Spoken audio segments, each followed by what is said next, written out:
नंदुरबार नगरपालिका निवडणुकीच्या पार्श्वभूमीवर शहरातील 60 ठिकाणी नाकाबंदी, कायदा व सुव्यवस्थेच्या दृष्टीने वाहनांची तपासणी सुरू।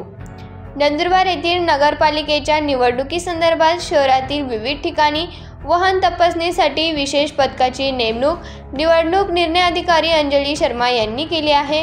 नंदुरबार येथील नगरपालिकेचे निवडणूक कार्यक्रम जाहीर झाल्यानंतर उमेदवारी अर्ज सह इतर प्रक्रिया सुरू झाली आहे।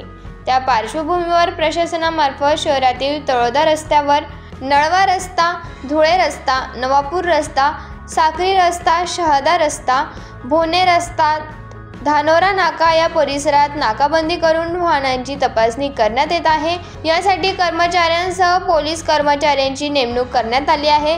प्रत्येक ठिकाणी 2-3 कर्मचारी देण्यात आले आहेत। 24 तास कर्मचाऱ्यांची नेमणूक करण्यात आली आहे। त्या माध्यमातून वाहन तपासणी करण्यात येत आहे। निवडणुकीच्या पार्श्वभूमीवर कुठल्याही प्रकारे अनुचित प्रकार घडू नये किंवा संशय असलेल्या वाहनांची यावेळी तपासणी करण्यात येत असते। कालपासून या पथकाची नेमणूक करण्यात आलेली आहे। या ठिकाणी 4 चाकी वाहनांची तपासणी करण्यात येत आहे।